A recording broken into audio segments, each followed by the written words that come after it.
पकड़ा गया वो चोर है, जो बच गया वो सयाना है।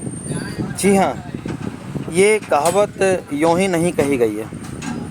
समाज में हर वक्त हजारों हजार बल्कि लाखों लाख ठग, लुटेरे, मवाली, तरह तरह के अपराधी बिल्कुल छुट्टे घूमते रहते हैं। लेकिन उनमें से कुछ ऐसे बदकिस्मत भी होते हैं जो कानून के हाथों में फंस जाते हैं, यानी कानून का शिकंजा उनके ऊपर में कसा जाता है और तब उनकी जो लानत मलानत होती है वो देखने लायक होती है।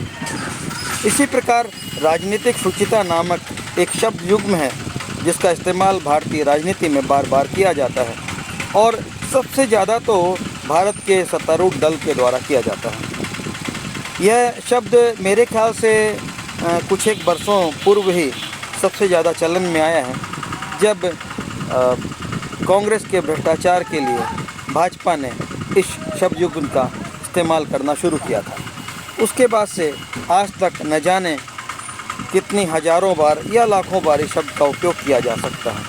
अलबत्ता ये बात दीगर है कि राजनीतिक शुचिता का उपयोग करने वाले ये लोग अपने कर्मों में ठीक उल्टा करते हैं, यानी कि इनकी करतूतों को अगर यदि आप देखें तो इनके द्वारा इस्तेमाल किए जाने वाले राजनीतिक शुचिता वाले शब्द पर हमें हंसी आए। सच तो ये है कि यह एक प्रभावशाली वर्ग द्वारा, एक ताकतवर वर्ग द्वारा इस्तेमाल किया जाने वाला शब्द भर रह गया है। इसका अपने आप में कोई अर्थ नहीं है।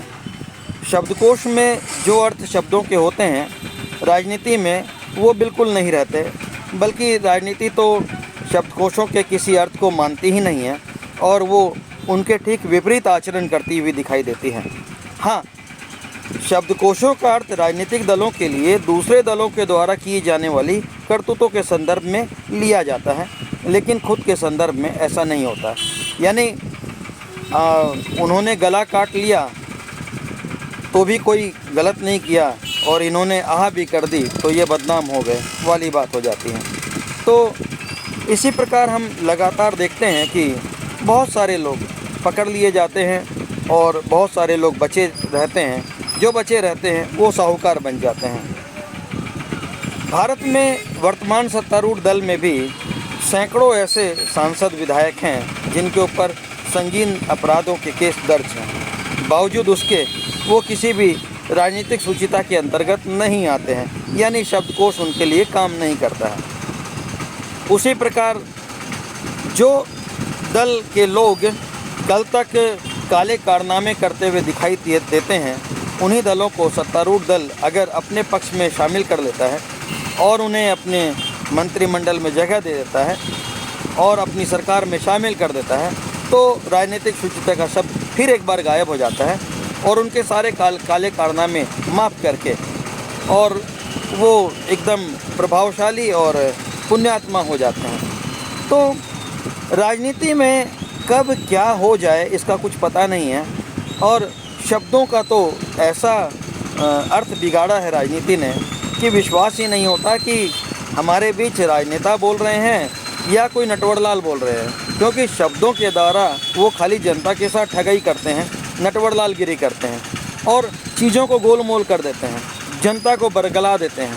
तो ऐसे ही शब्दों के द्वारा बरसों से बरगलाई जा रही है जनता। पहले कोई और बरगलाता था, अब और कोई बरगलाने लगा है। लेकिन अब दिक्कत ये हो गई है कि आज के बरगलाने वाले अपने आप को देश प्रेमी कहते हैं और देश प्रेमी कहने वाले कोई भी बरगलाने का काम देश प्रेम के चलते करते होंगे। वो जो भी जनता को उल्टा पुल्टा समझा रहे हैं उससे देश का विकास होता होगा, उसके देश का नाम ऊंचा होता होगा। शायद उन लोगों की सोच यही है। लेकिन इस हम्माम में सभी नंगे हैं, कोई सीधा और सच्चा नहीं है, कोई दूध का धुला नहीं है। इसलिए राजनीतिक शुचिता का शब्द का इस्तेमाल भी उतना ही नाजायज़ है जितना नाजायज़ काम हमारे देश के राजनीतिक दलों के तमाम नेता करते हैं। काश वे अपने आचरण को सुधारें और तब इस शब्द का इस्तेमाल करें, तब ज़्यादा अच्छे लगेंगे। मुझे सुनने के लिए आप सबों को बहुत बहुत धन्यवाद। मैं राजीव थेपड़ा, रांची, झारखंड से।